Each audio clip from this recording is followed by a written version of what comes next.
You're listening to Soap Dirt, the latest in television entertainment news.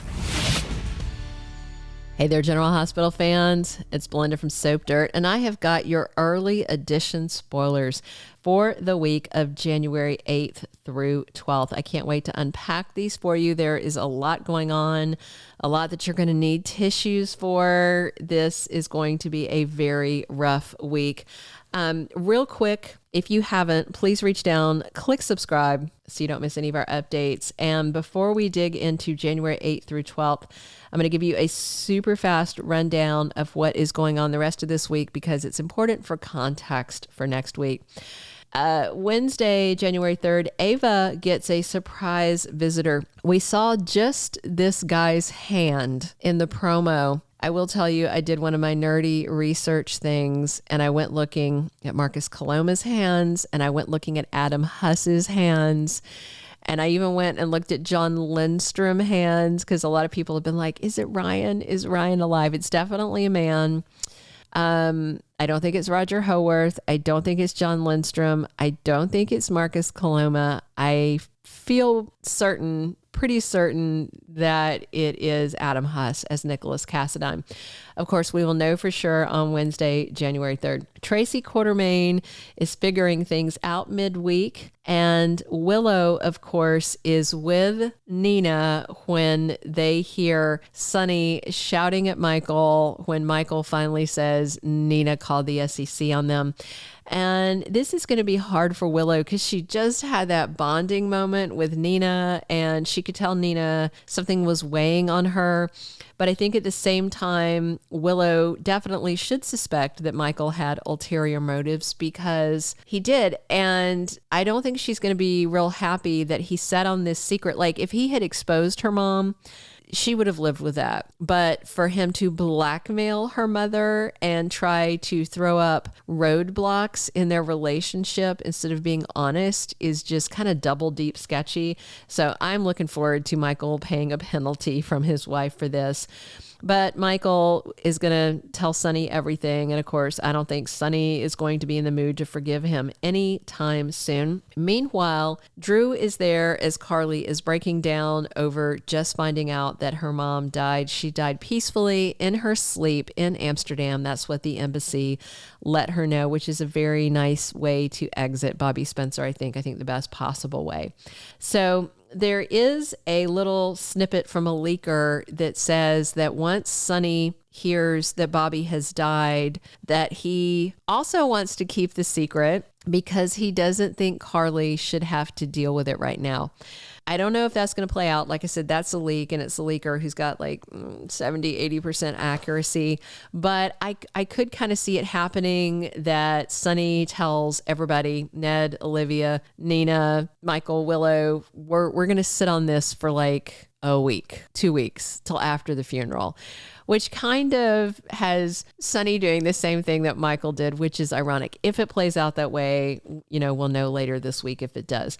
Laura Spencer has a realization about Esme on Thursday, January the 4th. I wonder if Laura is going to see some kind of glimmer of evil Esme in her eyes and realize her memories are back. We've got Sonny running into Cyrus at church. Jocelyn's study buddy Adam is drunk and Dex and Josh find him. Carly is lashing out in anger on Thursday. That spoiler to me is like that could be because she found out about the SEC thing, or it could be just because she's angry that she never got to say goodbye to her mom, things like that. We'll see. Curtis, meanwhile, has a romantic surprise for Portia Robinson. I am so excited that he's about to get his, experimental treatment. I hope to see Curtis back on his feet soon. And don't forget Thursday, January 4th, primetime, 10 p.m. Eastern, 9 p.m. Central, GH primetime special. 60 Years of Stars and Storytelling. Rick Springfield, Amber Tamblyn, Stephen A. Smith, Emma Sams. So many people are back. I am certain there are going to be tributes to Jackie Zeman and to Bobbie, to Sonia Eddy, to Tyler Christopher, to Billy Miller. If they've done it right, they will have tributes to all four of them. We'll see how that goes. Friday, January the 5th, Dante is in a predicament and Felicia spends some time with Anna reminiscing. Cody Bell comforts Maxie, who is clearly distraught because BJ's heart is in her chest. And so she and Bobbie had this very close and special relationship. Sam argues with Drew. It is about Scout. It's about this school. And Carly's right. Drew came out of prison with an edge, but I mean, I think a lot of people do when they go to prison, you know. So I'm interested to see if he tries to lay down the law with her, if he's like being uber pushy. And Sasha reassures Nina and tells her to have faith. So I'm sure Nina's going to fill in Sasha on the whole SEC thing. But I don't expect to find any judgment from Sasha. Sasha is the last person to judge Nina. You know, she loves her like a daughter, and she might be the only daughter Nina has by the time this week is done. Meanwhile, this coming week, Esme contemplates what her next step should be. So the overarching week of the 1st through the 5th is going to be word spreading across Port Charles that Bobbie Spencer died, people's reactions to her passing. Then, as we dig into January 8th through 12th, we have got Bobbie's funeral. It comes on Wednesday, January 10th. We already know that Lucas Jones is back. Of course, that's Ryan Carnes in the role. Felix Dubois is back, Marc Anthony Samuel. And because they're both there, I wonder if they're a couple, we'll find out. And another spoiler said a familiar face from the past resurfaces in Port Charles.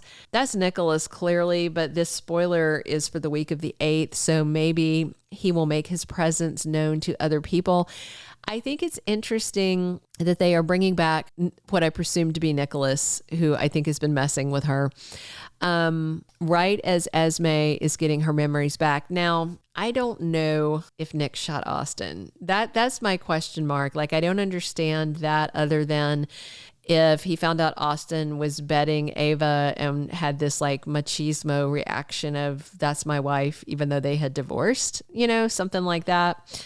I don't know. I'm looking forward to Nicholas' return so he can explain some things, but I think it's very timely with Esme's memories coming back. Unless, of course, that hand belongs to somebody else, but I really feel like it's Nicholas, and I really hope it's Nicholas. So another spoiler says several couples face challenges that could spell doom for their relationships. One of these clearly is Nina Reeves and Sonny Corinthos. I mean, as mad as he was about Michael keeping the secret, he's going to lose it on Nina. But if the leak is true and Sonny doesn't want Carly to know yet what Nina did, is he going to have Nina under his roof for like a couple more weeks while he despises her, while he doesn't want to look at her? I mean, awkward, interesting, awkward though.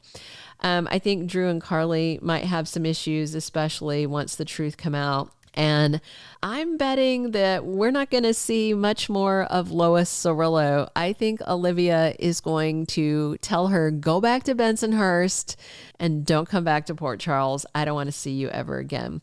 Also, the week of January 8th through 12th, Blaze opens up some more to Christina Corinthos. And obviously, things are about to get more complicated with them because the surrogacy is happening and she's going to be the egg donor as well, which means that the process will move much faster. All right, the big thing for the week of 8th through 12th, of course, is Bobbie Spencer's funeral and the memorial to Jackie Zeman. Get out your tissues, get a whole box of them. I cannot even imagine how sad this is going to be. And there is supposed to be a surprise person at the funeral that they've hinted tied back to Bobbie's saddest storyline ever. I suspect that the actress who played BJ Jones, Bobbie's daughter that died, whose heart went into Maxie's chest, Brighton Hertford, I suspect she's going to be at the funeral. She, of course, was not in the official funeral photo that we've talked about where we listed off all the guests. Some people I thought should be there were missing, and Leslie Charlson has been back, but then she wasn't in the photo, but maybe she doesn't want to be in the photo. I mean, I don't even think she can walk right now because her scenes were, you know, at the desk, and then I don't even think we saw her on her feet. And the next we saw, she was in the wheelchair. So, I mean, I hope they brought Leslie back for this funeral and didn't just drag her out of retirement for Finn's storyline. That would be pretty awful. All right, that's everything I have. I'm looking forward to next week because I want the closure with Jackie Zeman and for the character of Bobbie. But at the same time, I know I'm going to be just bawling probably for 2 or 3 days straight. So in that aspect, I'm a little worried how sad I'm going to be. Well, I'll say that. And I know a lot of you guys probably feel the same way. All right. That's the early spoilers. Please click subscribe if you haven't already. Definitely come back soon. We are here talking General Hospital 7 days a week. Drop your comments. Let me know what you're looking forward to and come back soon. Thanks for listening. Thank you for being a loyal listener. Follow us wherever you get your podcast because you don't want to miss the next episode. Soap Dirt is on all the major podcast platforms, including Apple Podcast, Spotify, iHeartRadio, and more.